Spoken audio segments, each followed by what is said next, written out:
ठीक है। सो XPath bye contents में देखेंगे सबसे पहले सिंटैक्स। तो एक्सपाथ बाय कंटेंट्स में दो सिंटैक्सेस है, ठीक है। यहाँ पे टैग नेम और टेक्स्ट का कॉम्बिनेशन यूज किया जा सकता है, and tag name and attribute का कॉम्बिनेशन भी यूज किया जा सकता है, ठीक है। तो सबसे पहले सिंटैक्स में देना पड़ता है डबल फॉरवर्ड स्लैश, उसके बाद लिखना पड़ता है टैग नेम। टैग नेम के बाद आता है यहाँ पे स्क्वायर ब्रैकेट, इस तरीके से कंप्लीट, ठीक है। देन स्क्वायर ब्रैकेट के बीच में आपको लिखना है कंटेन्स मेथड, ठीक है। एस लगना चाहिए लास्ट में, गॉट इट। कंटेन नहीं है, कंटेन्स है, ठीक है।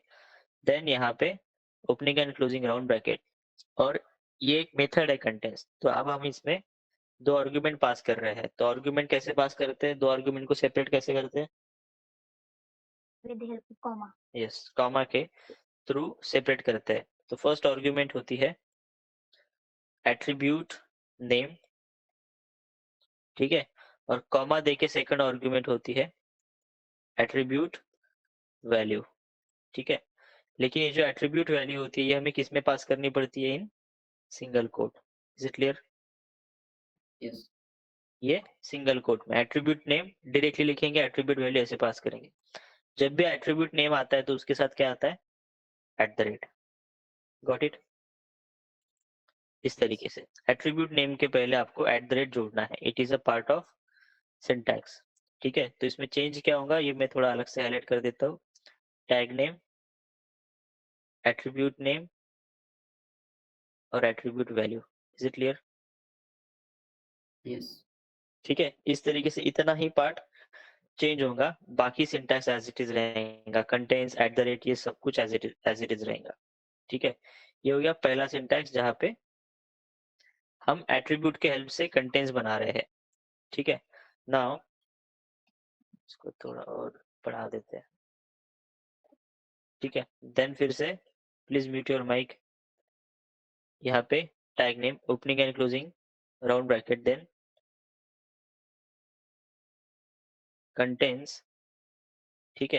यहाँ पे opening and closing round bracket, यहाँ पे स्पेलिंग गलत हुआ है, ठीक है। सो यहाँ पे एट द रेट की जरूरत नहीं है, यहाँ पे आपको लिखना है टेक्स्ट फंक्शन फर्स्ट आर्गुमेंट में, कॉमा देके सेकंड आर्गुमेंट में लिखेंगे HTML text, is clear? Yes. Single quote में, इस तरीके से, ठीक है। ये इस तरीके से इसका सिंटैक्स बनेगा, ठीक है। अब फिर इसमें और पहले वाले में डिफरेंस क्या है, उधर भी तो एट्रीब्यूट और टेक्स्ट यूज करते थे हम, राइट। तो फिर ये कंटेन्स क्यों आया, यहाँ पे जो आपको एट्रीब्यूट वैल्यू पास करनी है, तो पूरी की पूरी एट्रीब्यूट वैल्यू पास करने की जरूरत नहीं है, एट्रीब्यूट वैल्यू का एक पोर्शन पास करना है, is it clear? Partial attribute value ऐसे लिख सकता हूँ मैं इसको, Yes. ठीक है। पार्शियल एट्रीब्यूट वैल्यू यानी कि पूरी की पूरी एट्रीब्यूट वैल्यू पास नहीं करनी। एट्रीब्यूट वैल्यू है ईमेल आईडी और फोन नंबर, तो ईमेल आईडी और फोन नंबर, इतना पूरा टेक्स्ट वहां पे रखने की जरूरत नहीं है, आप उसमें से सिर्फ ईमेल आईडी रख लो फिर भी मैच कर लेगा, इज इट क्लियर? जैसे मैंने आपको पार्शियल लिंक टेक्स्ट समझाया था, पूरी वैल्यू पास नहीं करते थे, यस और नो, Yes. ठीक है। वैसे ही कंटेंट्स मेथड तब यूज करते हैं जब आपको कोई एट्रीब्यूट यूज करना है, लेकिन उस एट्रीब्यूट की जो एट्रीब्यूट वैल्यू है वो पूरी की पूरी वैल्यू यूज नहीं कर सकते, for whatever the reason, कुछ भी रीजन हो उसका, लेकिन पूरी वैल्यू यूज नहीं कर पा रहे हो, लेकिन उस वैल्यू का कोई पोर्शन यूज कर सकते हो, तो वो पोर्शन आप यहाँ पे रख सकते हो, इज इट क्लियर? ये ऊपर वाले एक्सपाथ बाय एट्रीब्यूट में नहीं होता, आया ना, वहां पे एज इट इज पूरी की पूरी वैल्यू रखनी पड़ेगी, समझ में आया क्या? Yes. ठीक है। ठीक इसी तरीके से यहाँ पर भी क्या है, पार्शियल HTML टेक्स्ट, पूरा का पूरा टेक्स्ट रखने की जरूरत है क्या, नहीं है, इज No. It clear? ठीक है, इसमें ये चेंज होगा और टैग नेम चेंज होगा, बाकी पोर्शन एज इट इज रहेगा, क्लियर सो फार? Yes. ठीक है, अब इसका एग्जांपल बना के देखते हैं।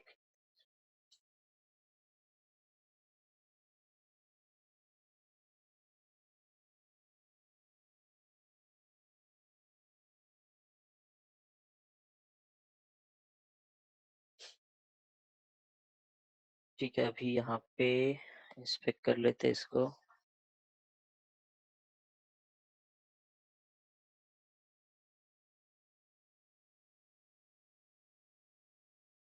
ठीक है, अब यहाँ पे देखो आप, ये पैच होल्डर या फिर एरिया लेबल, इनमें से कोई भी एक एट्रीब्यूट ले लेते हैं जस्ट एन एग्जांपल के लिए।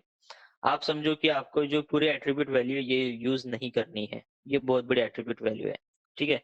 अब इस एट्रीब्यूट वैल्यू का जितना पोर्शन आपको चाहिए उस उतना पोर्शन सिलेक्ट कर लो, जितना आप यूज करना चाहते हो। इसको कॉपी करो और यहाँ पे पेस्ट करो और इसको सिंटैक्स में कन्वर्ट करो। सिंटैक्स क्या था? Double forward slash, tag name क्या है इसका?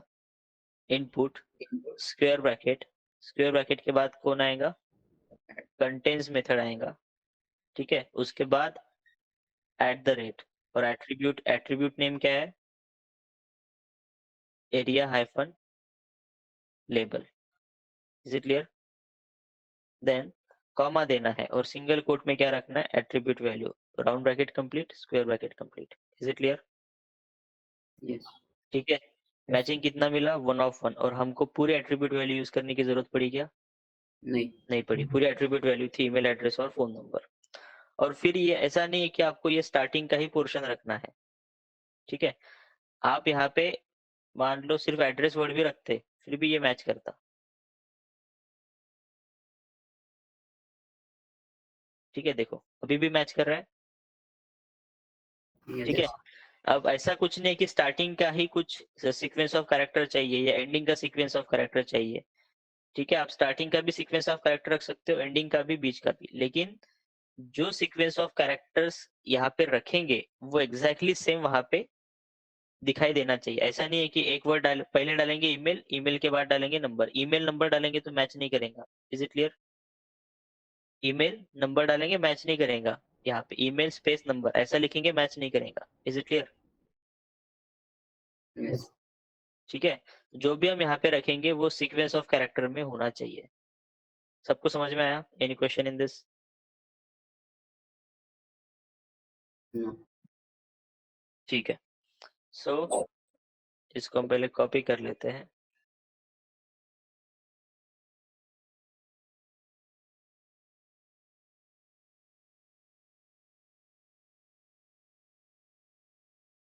ठीक है। देन टेक्स्ट के लिए देख लेते हैं यहाँ पे इस तरीके से, ठीक है। सो यहाँ पे टेक्स्ट है, क्रिएट न्यू अकाउंट, ठीक है। हम क्या करेंगे? इतना पोर्शन यूज, अगर आपको जो भी पोर्शन यूज करना है तो मैं यहाँ पे न्यू अकाउंट ऐसे यूज कर लेता हूँ, ठीक है। तो यहाँ पे आपको क्या रखना है? पहले ये निकाल के टेक्स्ट, इसमें एट रहेगा क्या? टेक्स्ट फंक्शन, टेक्स्ट मेथड जैसा कॉल दिखना चाहिए, टेक्स्ट और opening and closing round bracket. फिर आपको कॉमा देना है और कॉमा के बाद यहाँ पे डबल सिंगल कोट में क्या देना है? टेक्स्ट, ठीक है। और फिर यहाँ पे उसका जो स्पेसिफिक टैग नेम है वो रिप्लेस कर दो, ठीक है। ये 2 डॉट दिए थे मैंने लास्ट में, ये मैं निकाल रहा हूँ, मैच कर रहा है, ठीक है। yes, टैग नेम है ए, कंटेंस टेक्स्ट न्यू अकाउंट। पूरा टेक्स्ट नहीं भेजा मैंने, पूरा टेक्स्ट था क्रिएट न्यू अकाउंट, ठीक है। तो एक्सपाथ बाय कंटेंस में आपको एट्रीब्यूट की वैल्यू या फिर एचटीएमएल टेक्स्ट पूरा का पूरा भेजने की जरूरत नहीं पड़ती, यही इसका एडवांटेज है। Clear everyone? yes, sir. ठीक है। अब ये यूज कब करना पड़ता है या कब इसको यूज कर सकते हैं? प्लीज म्यूट योर माइक, किसी का माइक शुरू है। सो लेट्स से एक साइट मेरे को पता है,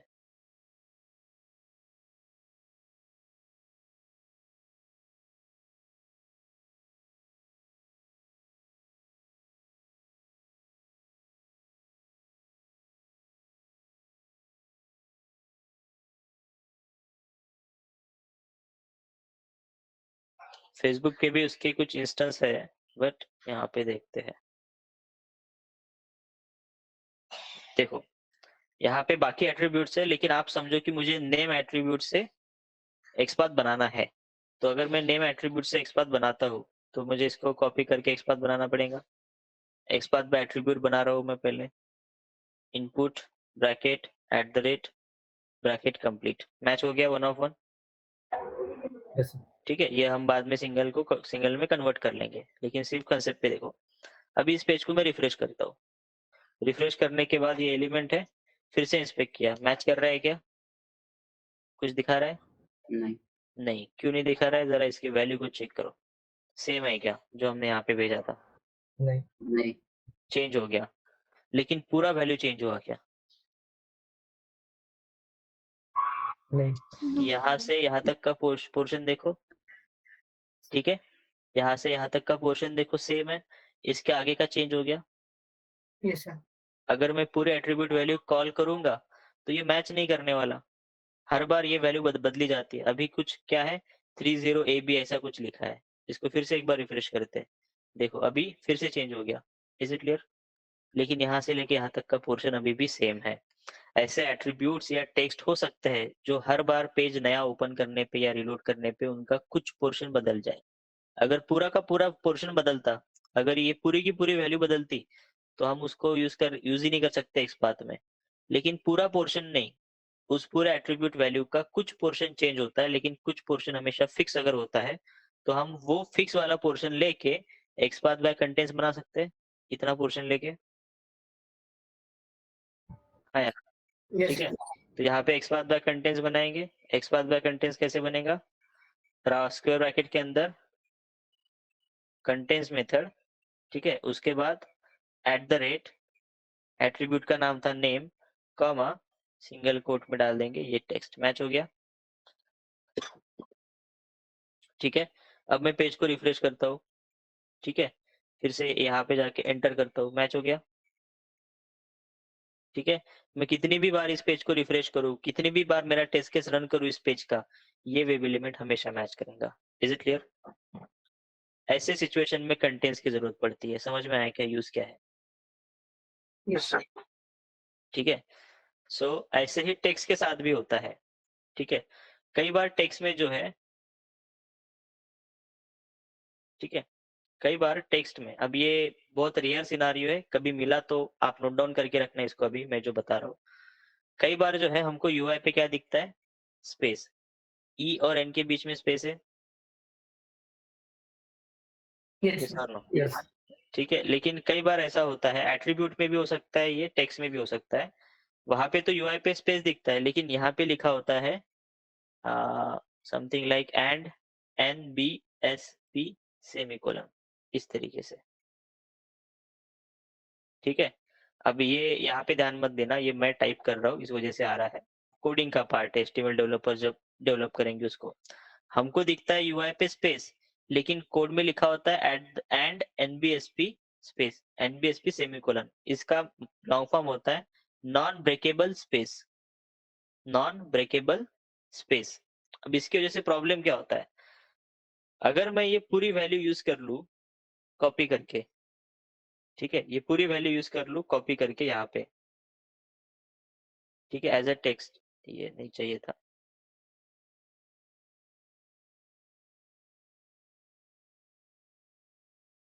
ठीक है। तो एक्सपाथ में जब हम कॉपी करते हैं ना, तो एक्सपाथ में क्या लिख के आता है, एंड एनबीएसपी, इज इट क्लियर? ऐसा होता है, एंड एनबीएसपी लिख के आता है, लेकिन जब ये सर्च करने जाता है ना एलिमेंट को, वो उसको क्रिएट स्पेस न्यू अकाउंट ऐसे दिखाता है, समझ में आया? एक्सपाथ में लिखा होता है एंड एनबीएसपी, सर्च करने के लिए जब जाता है तब क्रिएट स्पेस न्यू अकाउंट ऐसे दिखाता है, तब वो एंड एनबीएसपी सेमीकोलन नहीं दिखाता, इसका मतलब वो मैच ही नहीं कर पाता। Got it? यस ठीक है। ये होता है नॉन ब्रेकेबल स्पेस, यानी कि वो क्रिएट और न्यू अकाउंट को हम दो वर्ड कंसीडर नहीं कर सकते, उसके बीच में वो स्पेस हमेशा रहेगा, नॉन ब्रेकेबल स्पेस। ये यूआई का कंसेप्ट है एचटीएमएल डॉक्यूमेंट का, उससे हमें हमें भी मतलब नहीं। लेकिन जब भी एंड एनबीएसपी और सेमीकोलन लिखा रहेगा, हमको एक्सपाथ बनाने में प्रॉब्लम जाएगा। Is it clear? हम उस टाइम पे ऐसा पूरा का पूरा टेक्स्ट यूज नहीं कर सकते, ये समझा रहा हूँ, ये समझ में आया? यस ठीक है, क्योंकि कॉपी करते टाइम वो एंड एनबीएसपी आता है, कॉपी करते टाइम वो एज अ टेक्स्ट लेता है सिलेनियम, लेकिन यूआई पे जाने के बाद पता चलता है कि वो स्पेस है उसकी जगह, और वो मैच नहीं करता फिर। तो एंड एनबीएसपी हमको प्रॉब्लम क्रिएट करता है, आप ये लिख के रखना, एंड एनबीएसपी नॉन ब्रेकेबल स्पेस, कभी भी अगर आप प्रैक्टिस कर रहे हो ना, तो आपको कहीं ना कहीं तो ये दिख जाएगा, एंड एनबीएसपी किसी एट्रीब्यूट वैल्यू में या किसी एचटीएमएल टेक्स्ट में, ठीक है। इसका मतलब है कि एक्चुअली में वहां पे स्पेस है, बट कोडिंग में उसको नॉन ब्रेकेबल स्पेस बना के रखा है एंड एनबीएसपी, ठीक है। तो ये इसकी वजह से हमारा एक्सपाथ हमेशा फेल होता है। तो इसका मतलब है कि हम क्रिएट स्पेस न्यू अकाउंट ऐसा कहीं पे नहीं लिख सकते, तो हम क्या करेंगे, पूरी वैल्यू नहीं यूज कर सकते, तो वैल्यू का पोर्शन सिर्फ न्यू अकाउंट ही डाल दो या सिर्फ क्रिएट वर्ड ही डाल दो, फाइंड हो जाएगा। कंटेंट्स लगा दो, कंटेंट्स में या पूरा का पूरा वैल्यू उठाने की जरूरत नहीं है, राइट।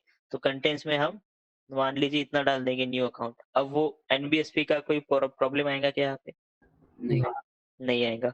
वो सिर्फ उस HTML टेक्स्ट में चेक करेगा कि इतना पोर्शन अवेलेबल है क्या, इतना पोर्शन अवेलेबल है, ठीक है, problem solve. Is it clear? Yes ठीक है।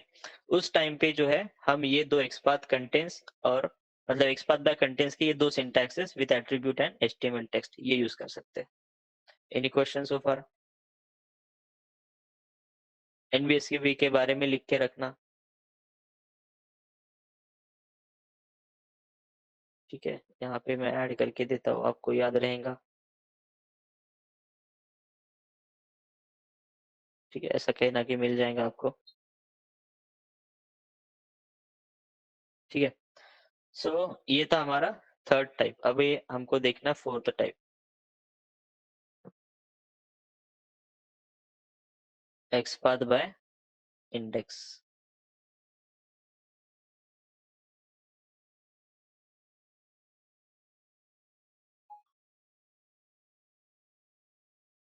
ठीक है, इसका सिंटैक्स बहुत सिंपल सा है।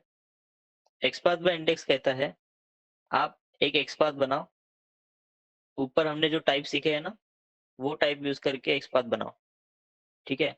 जब आप एक्सपाथ बनाते हो तो फिर मिल सकता है आपको मल्टीपल मैच, यानी कि 1 of 3, 1 of 4, 1 of 6, 1 of 10 ऐसे होता है, ठीक है। जो एक्सपाथ मल्टीपल मैच देता है, आपने एक्सपाथ बनाया लेकिन मैचिंग आपको 1 of 1 नहीं मिली, अब आपको उसको 1 of 1 यानी कि यूनिक बनाना है, तो पूरा का पूरा एक्सपाथ जो है वो राउंड ब्रैकेट में डाल दो। पूरा का पूरा एक्सपाथ जो है वो राउंड ब्रैकेट में डाल दो। जो भी एक्सपाथ आपने बनाया, मान लो मैंने ये एक्सपाथ बनाया इतना और इससे मुझे मल्टीपल मैच मिल रहा है, तो ये पूरा का पूरा एक्सपाथ मैं राउंड ब्रैकेट्स के बीच में रखूंगा। Is it clear?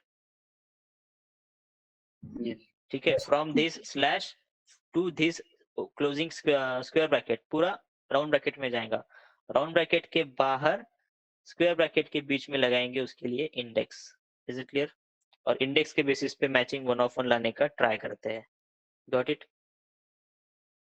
ठीक है, तो ये कैसे, जरा यहाँ पे चेक करते हैं। यहाँ पे होना भी चाहिए, मेरे ख्याल से इस पेज पे है, ठीक है। फर्स्ट नेम टाइप टेक्स्ट, हाँ ये देखो, ये फर्स्ट नेम, इसमें ये टाइप करके एट्रीब्यूट है, इसको यूज करते हैं हम। Input square bracket @ closing bracket, matching कितना बता रहा है? 1 of 7 1 of 7 मैचिंग बता रहा है। 1 of 7 हमारे काम का है क्या? नहीं नहीं है। अब 1 of 7 है यानी कि टोटल मैचिंग 7 है, उसमें से अभी जो येलो कलर में हाईलाइटेड है वो कौन सा मैचिंग है? फर्स्ट मैचिंग है। ऐसे और 6 बाकी है, ये सर नो, यस ठीक है। फिर ये जो है ये डाउन एरो है, डाउन एरो पे क्लिक करेंगे, अब ये आपको सेकंड मैचिंग बताएगा, सेकंड मैचिंग कौन सा है, ठीक है। तो ये इसका इसके लिए नंबर क्या है? 2, यानी कि इसका मैचिंग नंबर क्या है? 2। फिर से स्क्रॉल डाउन करेंगे, ये क्या है? थर्ड मैचिंग, ठीक है। तो अब हम बात किसकी कर रहे हैं? इंडेक्स की बात कर रहे हैं। इंडेक्सिंग मतलब नोट्स बुक में जो भी आपके बुक्स वगैरह पढ़ते तो स्टार्टिंग में इंडेक्स होता है ना, chapter 1, chapter 2, chapter 3, chapter 4, chapter 5, chapter 6, ये सर नो, सीक्वेंस वाइज। ठीक उसी तरीके से ये जो नंबर दिख रहा है ना, ये नंबर ही इसका इंडेक्स है। Is it clear? यस ये नंबर ही इसका इंडेक्स है। तो पहले तो आप ऐसे ये एरो अप या एरो डाउन करके चेक करो कि आपको जो एलिमेंट फाइंड करना है उसके लिए मैचिंग नंबर कितना आता है, ठीक है। उसके लिए मैचिंग नंबर कितना आता है, तो मान के चलो मुझे फर्स्ट नेम चाहिए, तो फर्स्ट नेम के लिए मैचिंग नंबर कितना दिख रहा है?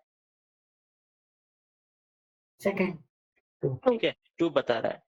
सो ये पूरा का पूरा एक्सपाथ जो है ये राउंड ब्रैकेट में डालो, इसके स्टार्टिंग में एक राउंड ब्रैकेट और इसके एंडिंग में एक राउंड ब्रैकेट, ठीक है। और फिर स्क्वायर ब्रैकेट के बीच में आपको इंडेक्स रखना था, यानी कि मैचिंग नंबर रखना था। कितना था? 2। 2 रख दो। मैचिंग एक्सपाथ क्या बना, सॉरी मैचिंग क्या बना? 1 of 1। जो हाईलाइटेड एरिया है वो फर्स्ट नेम का है, Yes, sir. राइट। अब ये 2 की जगह 3 करता हूँ तो देखो क्या होता है, कौन हाईलाइट हो रहा है? सरनेम। Second. सरनेम हाईलाइट हो रहा है क्योंकि Yes. वो Yes. सरनेम का मैचिंग नंबर 3 रहा होगा। Is it clear? ये Yes. होता है एक्सपाथ बाय इंडेक्स।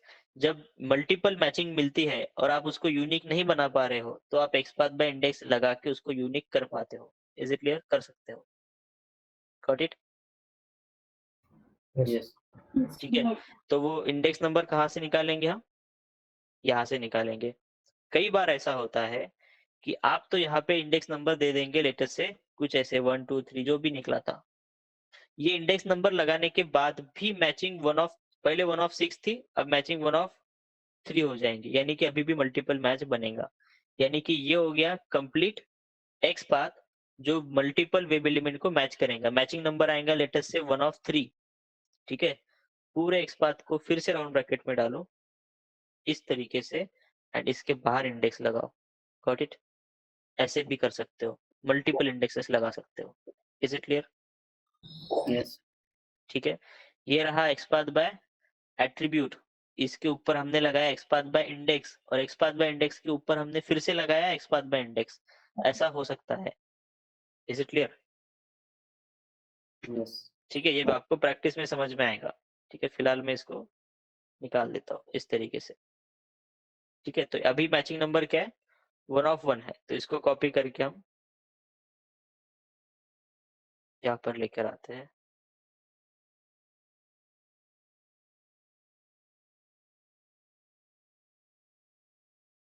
ठीक है। इस तरीके से this is your example. Is it clear everyone? Yes, sir. Yes, sir. ठीक है। ये एक्सपाथ बाय इंडेक्स फाइंड किया जा सकता है like this. Any question in this?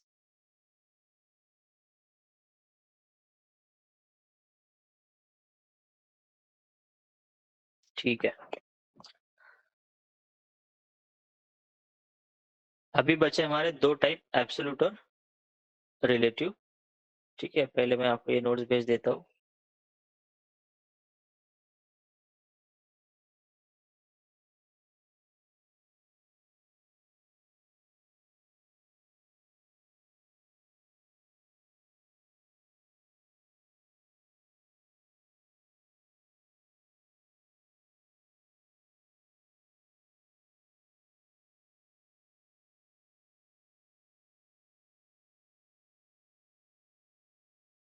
ठीक है। यहाँ पे हमारे 4 एक्सपाथ है। अभी बाकी दो देखने के लिए हमको एक दूसरा डायग्राम देखना पड़ेगा। Let me open it.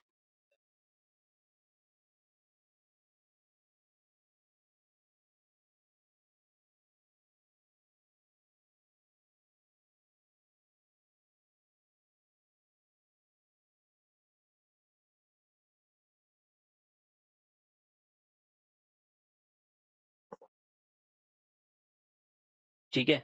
इस तरीके से एक एग्जांपल समझो। ठीक है। ये दिख रहा है क्या आपको? ठीक है। तो आप समझो कि ये आपका एक यूआई है, दिस वन। ठीक है। इस यूआई के लिए ये एचटीएमएल कोड लिखा है। Got it? आपने इस पे किया, आपको ये एचटीएमएल कोड दिखाई दिया। क्लियर है यहाँ तक? Yes, sir. Yes. ठीक है। अब यूआई कैसे भी हो, हम जब एचटीएमएल कोड दिखते हैं तो हमको ऐसे दिखाई देता है कि देखो यहाँ से लेके यहाँ तक ये एचटीएमएल करके टैग नेम है। यहाँ पे टैग नेम स्टार्ट हुआ, यहाँ पे टैग नेम क्लोज हुआ एचटीएमएल। Is it clear? वो मैंने कैपिटल और स्मॉल में थोड़ी गड़बड़ कर दी है, बट इस तरीके से हुआ है। Then just a minute.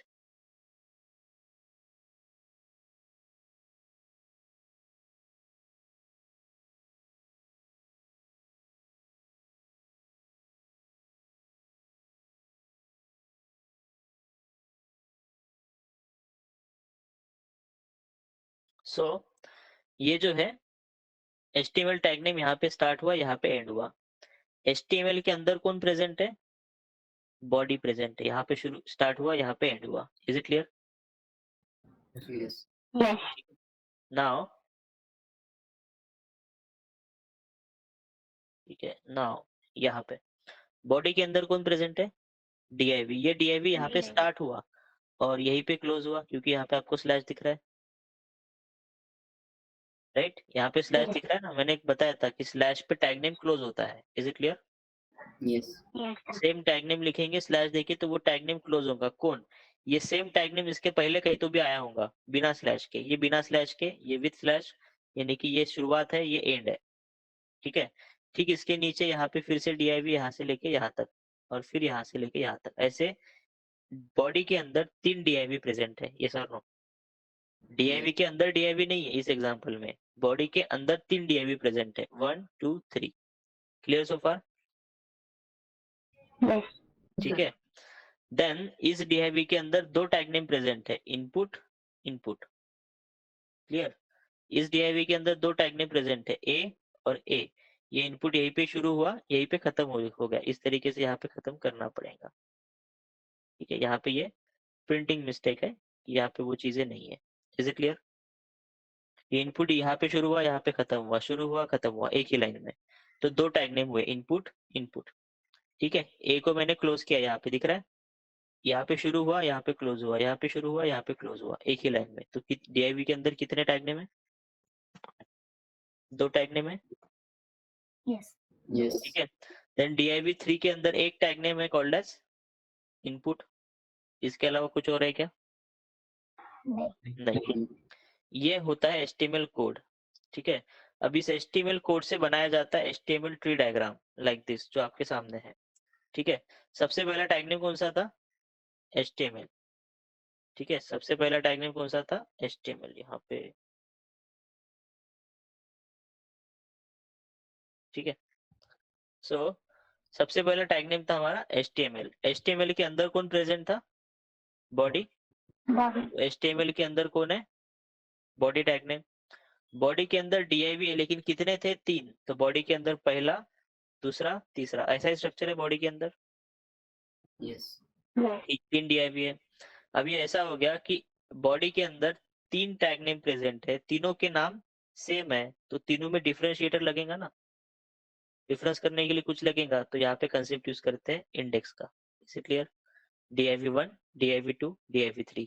अब हम यहाँ पे बॉडी के अंदर div में जाओ, ऐसे नहीं, बॉडी के अंदर div1, बॉडी के अंदर div2, बॉडी के अंदर div3, जिस सीक्वेंस में यहाँ पे थे उसी सीक्वेंस में रहेंगे। ये div1 रहेगा, ये 2 रहेगा और ये 3 रहेगा। Is it clear? Yes. ठीक है। देन div1 के अंदर 2 टैग नेम प्रेजेंट थे, इनपुट इनपुट, तो 2 टैग नेम लिखे, इनपुट इनपुट, ठीक है। और नाम अगर उनका सेम है तो हमें डिफरेंशिएटर लगेगा इंडेक्स। तो पहला यूजर वाले के लिए था input1, पासवर्ड के लिए था input2। Is it clear? Yes. ठीक है। इसी तरीके से div2 के अंदर a और a ऐसे 2 टैग नेम थे, फॉरवर्ड पासवर्ड का लिंक, क्रिएट न्यू अकाउंट का लिंक, तो उसके लिए a और 2 ऐसे इंडेक्स लगाए। div3 के अंदर सिर्फ एक ही टैग नेम है इनपुट, उसको इंडेक्स लगाने की जरूरत है क्या? नहीं. No. नहीं। तो फिर हम इसको कोई भी इंडेक्स नहीं लगाएंगे। ठीक है, इंडेक्स कब लगाएंगे? जब नाम सेम आते हैं एक ही जगह पे, तो डिफरेंस करने के लिए हम ये इंडेक्सेस वगैरह लगा सकते हैं। ठीक है। नाउ अब ये बनने के बाद हमारा टॉपिक आता है absolute XPath and relative XPath क्या होते हैं। ठीक है, एब्सोल्यूट एक्सपाथ में क्या लिखेंगे? सो एब्सोल्यूट एक्सपाथ किसको कहेंगे? एब्सोल्यूट एक्सपाथ की डेफिनेशन ये है, navigate from root of the parent, navigate from root of the parent. ये पूरे यहाँ पे जो टैग नेम है, एक को पेरेंट एक को चाइल्ड कहते हैं। कैसे? ठीक है, जो बाहर होता है वो पेरेंट और जो अंदर रहेगा वो child. Is it clear? Yes. ठीक है, तो बॉडी टैग नेम HTML के अंदर है, तो बॉडी कौन हो गया? चाइल्ड, और HTML कौन हो गया? Parent.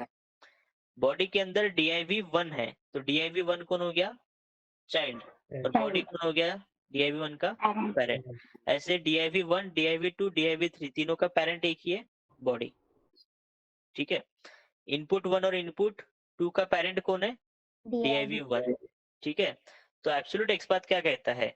Navigate from root of the parent. अब HTML क्या है? सबका रूट है, क्योंकि वहां से स्टार्टिंग होता है ना, root of the parent to immediate child. Navigate from root of the parent to immediate child. HTML का इमीडिएट चाइल्ड कौन है? बॉडी। जैसे आप आपके पेरेंट्स के इमीडिएट चाइल्ड हो, लेकिन आपके ग्रैंड पेरेंट्स के इमीडिएट चाइल्ड हो क्या आप? नहीं नहीं हो, ठीक है। ठीक उसी तरीके से HTML का इमीडिएट चाइल्ड कौन है? बॉडी। तो HTML से बॉडी पे जंप करो, navigate from root of the parent to immediate child, again navigate from root of the parent to immediate child, यहाँ पे navigate from parent to immediate child, यानी कि यहाँ पे इस तरीके से सारे टैग नेम के नाम लिखने पड़ेंगे अगर आपको यूजर को फाइंड करना है तो। Is it clear? यस ठीक है। यूजर के लिए जो टैग नेम है और HTML जो है, HTML से लेके इस टैग नेम तक का पूरा पाथ लिखना पड़ेगा, जैसे हम फोल्डर के पाथ लिखते हैं, स्लैश देके फोल्डर लिखते हैं 1 by 1, ठीक उसी तरीके से। तो इनपुट का एक्सपाथ बनेगा, सॉरी यूजर का एक्सपाथ बनेगा कुछ इस तरीके से, HTML slash body slash div1 slash input1, ऐसे ही था। Yes HTML slash body slash div1 slash input1। Is it clear? Yes ठीक है। इसकी डेफिनेशन भी नोट्स में लिखी है, ऐसी लिखी है। इंटरव्यू में पूछते हैं व्हाट इज एब्सोल्यूट एक्सपाथ, तो डेफिनेशन क्या बताएंगे? Navigate from root of the parent to immediate child, and to achieve this we need to use single forward slash, is called as absolute XPath. Got it? Single slash use करते हैं, double slash use नहीं करते इसमें। Is it clear? Starting को भी चाहिए यहाँ पे ऐसे, ठीक है, but this is just an example, इस तरीके से। ठीक है। तो एब्सोल्यूट एक्सपाथ ऐसे फाइंड होते हैं, इजी है। Yes Yes, sir. ओके, सो ये यूज नहीं होते, बट ठीक है, क्यों यूज नहीं होते? ये जो एब्सोल्यूट एक्सपाथ है, ये बनाने के लिए हमको सबसे पहले HTML ट्री डायग्राम बनाना पड़ता है, क्योंकि अगर ये HTML ट्री डायग्राम बनेगा तो इजी बनेगा पाथ। ये सर नो, Yes. मतलब जल्दी फाइंड कर सकते हो। इसमें थोड़ा समझ में नहीं आता, हाँ या ना? Yes. इसमें जल्दी समझ में आता है कि जंप कहाँ से कहाँ पे करना है। ठीक है, तो इसका HTML डायग्राम बना पाएंगे आप? अभी जो कोड है, ये sir no? No, sir. No, sir. जो यस वाले हैं वो आज घर पे जाके ट्राई करेंगे। Is it clear? जो भी इस तरीके से क्लोज है इन सबको ओपन करके देख लेना। Got it? ये पेज हो जाए तो नेक्स्ट वाला पेज भी ले लेना। ठीक है। HTML tree diagram banana is a very very time consuming job. Is it clear? Yes इसमें बहुत ज्यादा टाइम वेस्ट होगा, क्योंकि आप सिर्फ एक पेज के बारे में सोच रहे हो। हमें तो इस पेज पे, इस एप्लीकेशन में मल्टीपल पेजेस को हैंडल करना है, हाँ या ना? Yes. ठीक है। यहाँ पे hundreds of thousands of tag names होते हैं, उन सब के लिए आपको सोचना पड़ेगा। ठीक है, और फिर दिमाग का दही बन जाएगा, कुछ भी समझ में नहीं आएगा। Got it? ठीक है, जरा आप सोचो, मुझे अगर यहाँ तक पहुंचना है तो ये div फॉर्म div, ठीक है, इसके ऊपर div करते करते यहाँ तक पहुंचना पड़ेगा। Is it clear? HTML, उसके बाद बॉडी, उसके बाद div, वो भी देखना पड़ेगा कि ये div1 है, 2 है कि 3 है, बॉडी के अंदर ऐसे कितने div है वो भी देखना पड़ेगा। लेटेस्ट से div1, इस div के अंदर भी और div है, लेकिन कितने पता नहीं, वो भी चेक करना पड़ेगा। अगर 2-4 है तो again div1 div1 div1 div1 div1 div1, ठीक है। यहाँ पे div2 है, 1 तो ये हो गया, दिख रहा है? ये 2 है इसके अंदर, div2, और div2 के अंदर जाना पड़ेगा, फिर से यहाँ पे div फॉर्म, और फिर आएंगे आप इनपुट तक, ऐसे। ठीक है, तो कोड देख के तो बनाना मतलब इम्पॉसिबल टास्क है। ठीक है, HTML ट्री डायग्राम बना के कर सकते हो, लेकिन HTML ट्री डायग्राम बनाना अपने आप में एक चैलेंज है। Is it clear? हाँ या ना? Yes, sir. ठीक है, यही रीजन है कि हम एब्सोल्यूट एक्सपाथ यूज ही नहीं करते। ठीक है, इसको यूज नहीं करते। इसके 2 रीजन है। पहला, ये फाइंड आउट करना बड़ा डिफिकल्ट है। Is it clear? और टाइम कंज्यूमिंग है। डिफिकल्ट बोलने से टाइम कंज्यूमिंग है, फाइंड हो जाएगा लेकिन टाइम बहुत जाएगा। उतने टाइम में आप बाकी के एक्सपाथ यूज करके एक्सपाथ बना भी लेंगे, राइट? एक वेब एलिमेंट का एब्सोल्यूट एक्सपाथ निकालते टाइम आप 100 अलग अलग वेब एलिमेंट का एक्सपाथ निकाल चुके रहेंगे बाकी के टाइप यूज करके। Is it clear? ये इतना टाइम कंज्यूमिंग है। दूसरा, अब यहाँ पे जो है एब्सोल्यूट एक्सपाथ निकालने का एक शॉर्टकट भी है। ठीक है, मान लो ये एलिमेंट है, इसका मुझे एब्सोल्यूट एक्सपाथ चाहिए, तो एक शॉर्टकट भी है यहाँ पे, सिर्फ क्रोम में। यहाँ पे इसके ऊपर राइट क्लिक करो, ये जो कोड है ना, कोड के ऊपर राइट क्लिक करो। राइट क्लिक करने के बाद कॉपी का ऑप्शन आता है, कॉपी में जाओ और फिर ऑप्शन आता है कॉपी फुल एक्सपाथ। ठीक है, ये ऑप्शन होता है copy full XPath. Copy full XPath यानी कि वो एब्सोल्यूट एक्सपाथ की बात कर रहा है। इसको कॉपी करो और यहाँ पे पेस्ट करो। ठीक है, तो ये इतना बड़ा है। Is it clear? इतना बड़ा एक्सपाथ है। कौन सा अच्छा लगता है आपको, ये या ये ऐसे? कौन सा बेटर है? ऊपर वाला। ऊपर वाला जी। ऊपर 24 नंबर ये लाइन। बेटर है। एब्सोल्यूट एक्सपाथ फाइंड भी कर लेंगे तो ये भी ऐसे बड़े बड़े एक्सपाथ आएंगे, ये फिर भी बहुत छोटा है। Is it clear? ये Yes. फिर भी बहुत छोटा है, इससे भी ज्यादा इसकी लेंथ हो सकती है। एब्सोल्यूट एक्सपाथ यूज ना करने के दो रीजन, पहले इसको फाइंड करना टाइम कंज्यूमिंग है, दूसरा ये बहुत ज्यादा लेंदी होते हैं। Is it clear? तो इसको कोड में लिखना मतलब अपने आप में एक अलग से चैलेंज है कि उतनी बड़ी लाइन को आपको पढ़ना पड़ेगा, हाँ या ना? उसमें एक टैग नेम अगर इधर उधर हो गया तो फिर हो गया। Got it? Yes. ठीक है, इसी वजह से हम इसको प्रैक्टिकली यूज नहीं करते हैं। हालांकि ये one of the best option है एक्सपाथ बनाने का। क्यों? क्योंकि इसमें मैचिंग आपको 100% 1 of 1 मिलेगा, क्योंकि पूरा पाथ ही लिख रहे हैं ना, यहाँ से यहाँ पे कैसे जाना है, हाँ या ना? इनपुट 2 चाहिए तो HTML बॉडी div1 इनपुट 2, ए चाहिए HTML body div2 a1। Is it clear? जो पाथ मैंने यहाँ पे लिखे है, इज इट क्लियर? ठीक है, तो इसमें कभी डुप्लीकेट मैचिंग का सवाल ही नहीं आता, ये सर नो। Yes. ठीक है, जहाँ पे डुप्लीकेट मैचिंग आती थी आपने ये इंडेक्स लगा दिए, डुप्लीकेट मैचिंग का पॉइंट ही नहीं आएगा। इससे मैचिंग मिलेंगी हमेशा 1 of 1, लेकिन इसमें टाइम कंज्यूमिंग है बस, बट इसकी लेंथ भी बहुत ज्यादा होती है, बहुत ज्यादा लेंदी होते हैं। दैट्स व्हाई एब्सोल्यूट एक्सपाथ कभी भी यूज नहीं करते, आपको भी कहीं पर भी यूज नहीं करना है। Is it clear? इसकी कोई भी प्रैक्टिस करने की जरूरत नहीं है। Got it? Yes. ठीक है, अब आते हैं रिलेटिव के ऊपर। अब रिलेटिव क्या कहता है? ठीक है, तो रिलेटिव एक्सपाथ की ऐसी डेफिनेशन कर सकते हो आप। रिलेटिव एक्सपाथ क्या कहता है? Navigate from root of the parent. ठीक है, navigate from root of the parent to any child, to any child, not immediate, navigate from root of the parent to any child directly, and to achieve this we need to use double forward slash. Is it clear? Yes. We need to use double forward slash. ठीक है, अब इसमें क्या है, अगर मुझे user को find करना है तो मुझे सिर्फ लिखना है डबल फॉरवर्ड स्लैश इनपुट। इतना भी लिखूंगा, इंडेक्स नहीं भी दूंगा ना, फिर भी मैच करेगा। ये कैसे काम करता है रिलेटिव एक्सपाथ? आपने इसको टैग नेम क्या बताया? इनपुट। ये सबसे पहले चेक करेगा बाहर का टैग नेम इनपुट है क्या, सबसे पेरेंट इनपुट है क्या? No. नहीं। नहीं. तो फिर इस पेरेंट के अंदर सर्च करेगा यहाँ पे इनपुट टैग नेम है क्या? बॉडी है खाली वहां पे। ठीक है, बॉडी के अलावा कोई पैरेलल में एलिमेंट है और यहाँ पे नहीं है। तो HTML को ओपन करेगा, HTML के अंदर चेक करेगा इनपुट प्रेजेंट है क्या। HTML के अंदर इनपुट प्रेजेंट नहीं है। फिर HTML का पहला टैग नेम, HTML के अंदर जो भी पहला टैग नेम है उसको ओपन करेगा। कौन है? बॉडी। बॉडी को ओपन करेगा, चेक करेगा यहाँ पे इनपुट है क्या, प्रेजेंट है? No sir. नहीं। नहीं. अब बॉडी के अंदर 3 चाइल्ड है, बॉडी के अंदर 3 चाइल्ड है, तो बॉडी के अंदर सबसे पहले चाइल्ड को ओपन करेगा, जो भी है, नॉट नेसेसरी वो div1 कुछ और भी हो सकता है, लेकिन बॉडी के अंदर का पहला चाइल्ड ओपन करेगा। पहले चाइल्ड के अंदर चेक करेगा इनपुट है क्या। Yes. Yes yes, input match करेगा। यहाँ पे इंडेक्स तो हमने बाद में लगाया ना।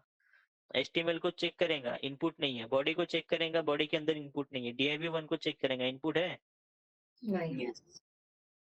नहीं, क्यों बोल रहे हो? Yes. इनपुट है ना वहां पे। यस ठीक है, सो यहाँ पे div के अंदर यहाँ पे इनपुट टैग नेम दिख रहा है। ठीक है, इनपुट टैग नेम यहाँ पे प्रेजेंट है, यहाँ पे ये रोक देगा, इस एलिमेंट को हाईलाइट कर देगा। Is it clear?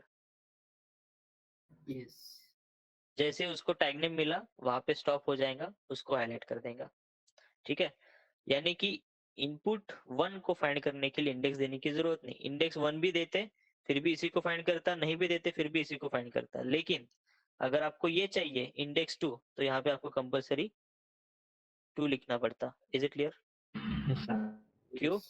क्योंकि वो अगेन यहाँ से स्टार्टिंग करेगा, सर्च ऑपरेशन जैसा काम करता है ये। यहाँ से स्टार्ट करेगा, इसके अंदर इनपुट है नहीं, बॉडी के अंदर इनपुट है नहीं, डीआईवी के अंदर इनपुट है यस, डीआईवी के अंदर 2 इनपुट है, राइट।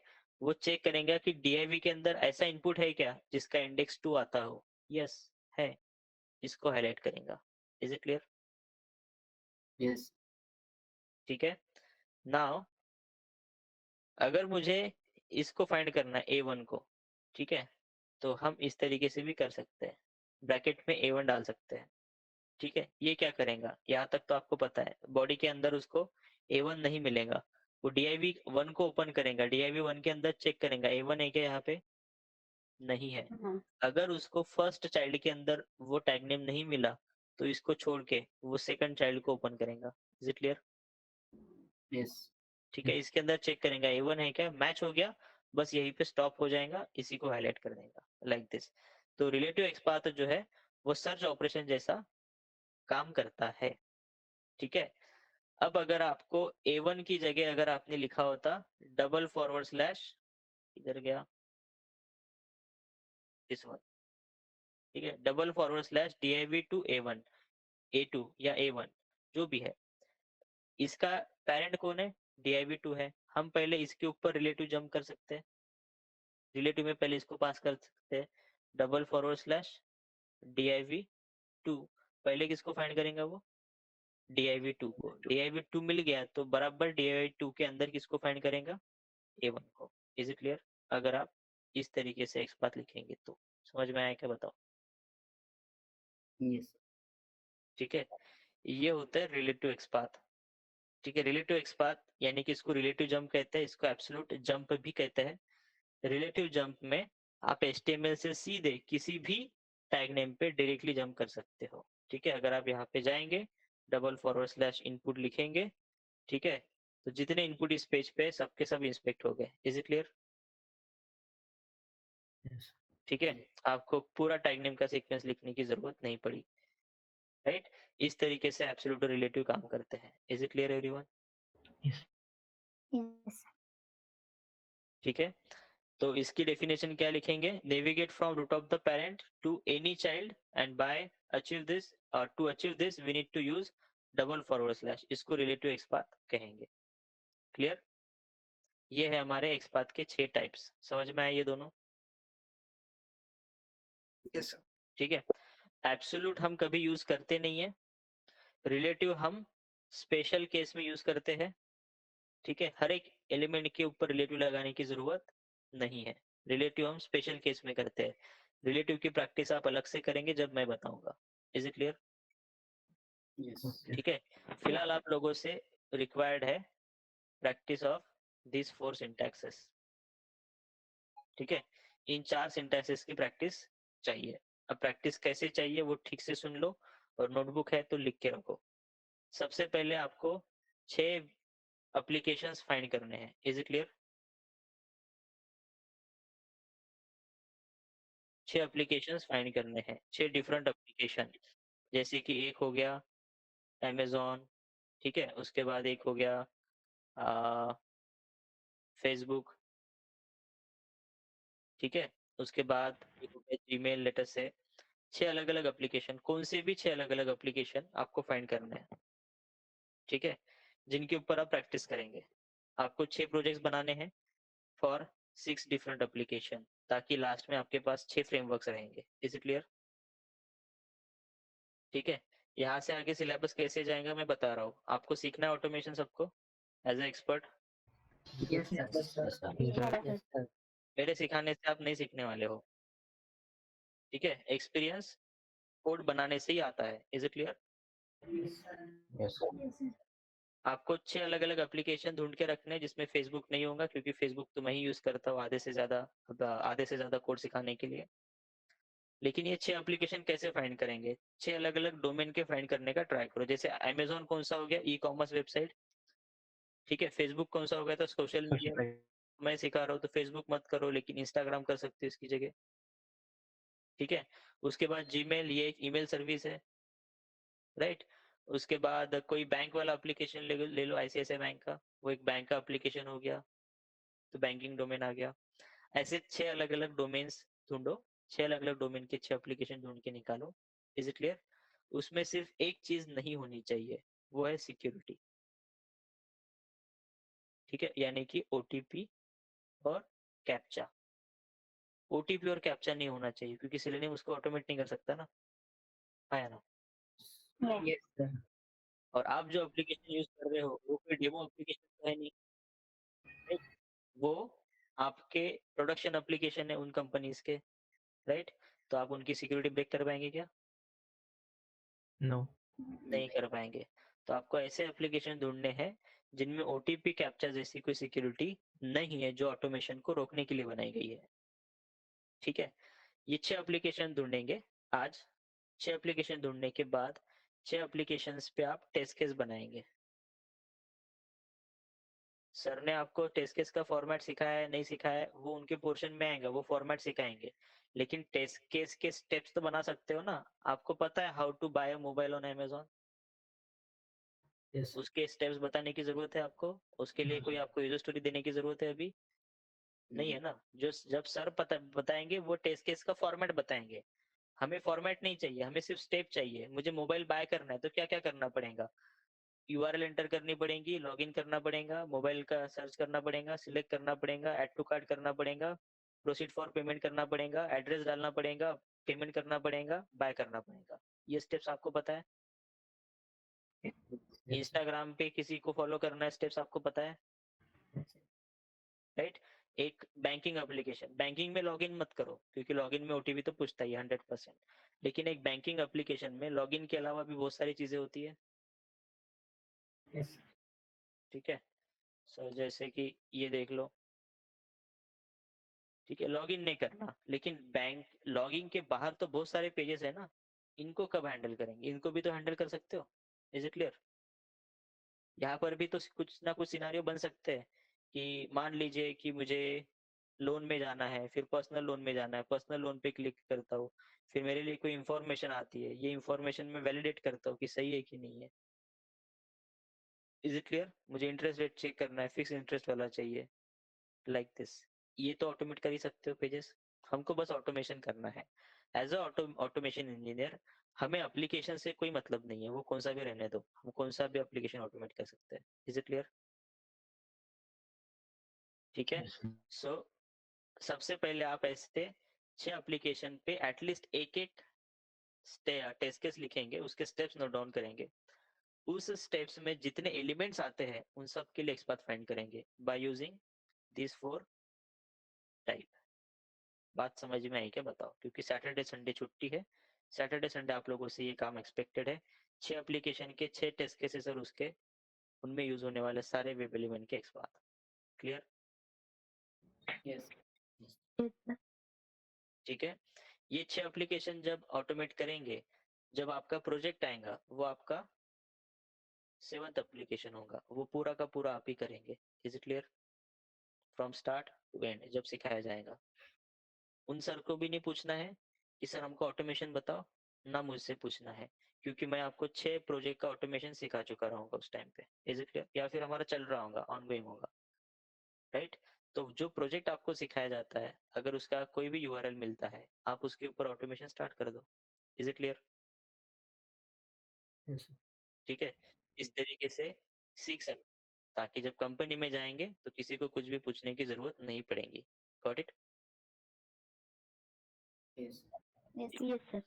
हमारे लोग एज अ ऑटोमेशन लीड बन के भी गए हैं, अभी भी जा रहे हैं। ठीक है, डायरेक्टली ऑटोमेशन लीड।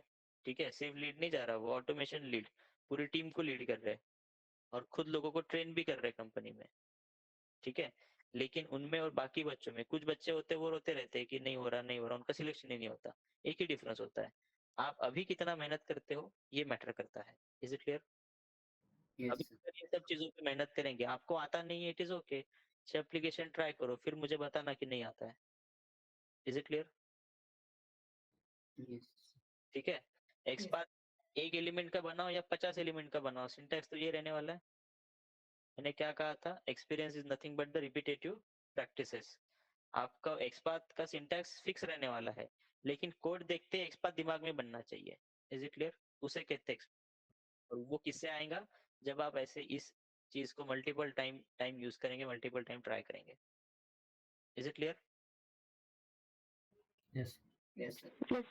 आपके लिए टास्क ये है कि सबसे पहले आप 6 एप्लीकेशन फाइंड करेंगे। 6 एप्लीकेशन फाइंड करने के बाद उसके ऊपर एक टेस्ट सिनारियो बनाएंगे कि आप अमेजोन पे बाय मोबाइल वाला सिनारियो, उसमें जितने एलिमेंट्स आते हैं उन सारे एलिमेंट को इंस्पेक्ट करके रखो। एक वर्ड फाइल बनानी है, वर्ड डॉक्यूमेंट। ठीक है, आपको इक्लिप्स में कोई भी लाइन नहीं लिखनी। मैं फिर से रिपीट कर रहा हूँ, इक्लिप्स में आपको कुछ भी नहीं करना। Is it clear? यहाँ पे अभी तक मैंने हाथ भी नहीं लगाया। Is it clear? Yes. ठीक है, आपको एक वर्ड फाइल बनानी है एंड उस वर्ड फाइल में आपको ये XPath निकाल के रखने कि इस एलिमेंट का ये XPath है, इस एलिमेंट का ये XPath है। एंड XPath के ऑप्शन भी निकालना। अगर कोई एक बटन है जिसका आपने XPath पे एट्रीब्यूट निकाल लिया, जो कि सही है, लेकिन जरा चेक करो उसमें टेक्स्ट है क्या। अगर है तो टेक्स्ट से भी निकाल के रखो, कंटेंट से भी निकाल के रखो, इंडेक्स से भी निकाल के रखो। Is it clear? प्रैक्टिस की प्रैक्टिस हो जाएंगी, एक ही एलिमेंट के मल्टीपल ऑप्शन भी अवेलेबल रहेंगे। Is it clear? ऐसे प्रैक्टिस करनी है, तो 2 दिन में इसकी प्रैक्टिस हो जाती है। Got it? Yes, sir. Yes, ठीक sir. है, आगे जाके जब मैं ऑटोमेशन सिखाऊंगा तो आपका टाइम XPath फाइंड करने में नहीं जाएगा, वो आपके पास पहले से फाइंड करके रखेंगे, करके रखे होंगे, अगर आप ये एक्टिविटी अभी 2 दिन में करेंगे तो। क्लियर? Yes. ठीक है, नहीं तो ऐसा हो जाता है जब मैं फ्रेमवर्क स्टार्ट करता हूँ तब मैं बताता हूँ एक एक टॉपिक में एक्सप्लेन करता हूँ, दूसरे दिन दूसरा एक्सप्लेन करता हूँ, तीसरे दिन तीसरा, चौथे दिन चौथा, पांचवें दिन पांचवा। 5 दिन में फ्रेमवर्क खत्म। और आप बोलते हो कि सर प्रैक्टिस को टाइम नहीं मिल रहा। क्यों? हमारा बेसिक रॉ मटेरियल तैयार ही नहीं होता।